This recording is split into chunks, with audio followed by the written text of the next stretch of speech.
to discuss the budget that you and President Biden have put forward for the Department of Homeland Security. On March 1st, the department celebrated its 21st anniversary, and I want to thank all the public servants throughout DHS who dedicate their lives to securing the homeland. This work is vital to our nation's safety and security.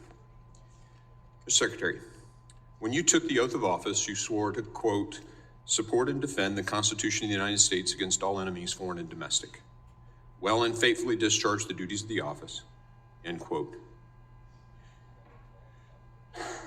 The Immigration and Nationality Act further makes clear that you have a, quote, duty to control and guard the boundaries and borders of the United States, end quote.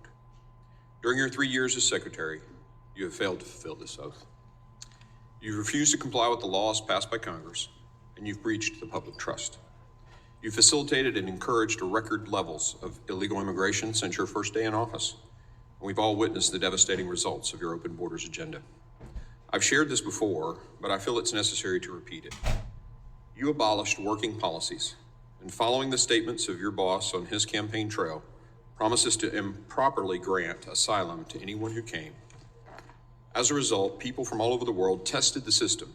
They came and were released, they phoned home, and the mass waves began.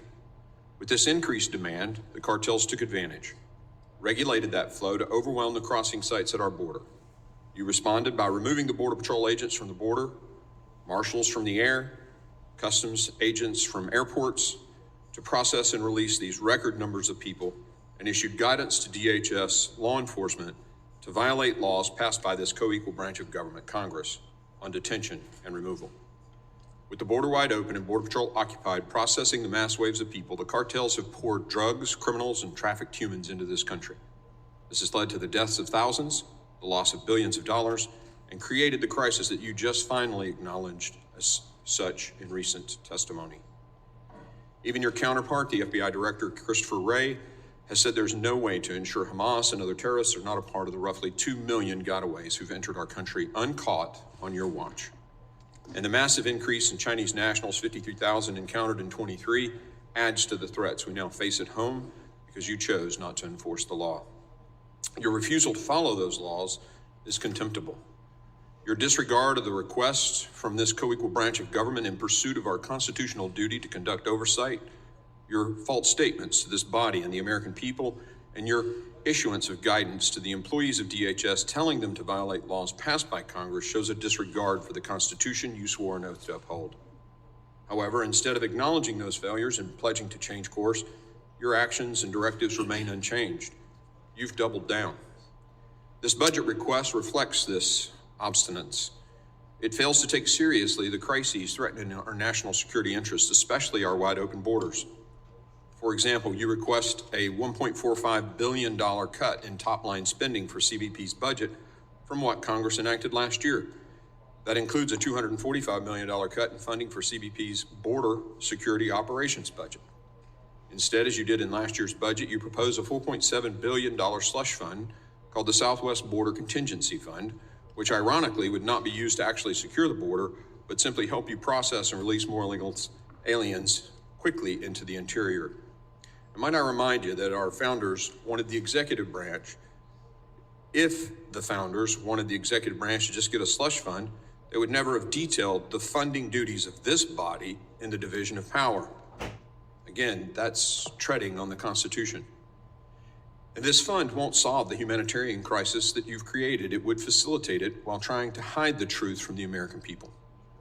Your budget proposal only provides for 350 new Border Patrol agents. The Secure Border Act passed by this House in 23 provided enough funding for 8 times that number. Your budget only requests funding for 34,000 ICE beds. By comparison, in FY 2021, the previous administration requested 60,000 ICE beds at a time when illegal crossings were at their lowest in decades.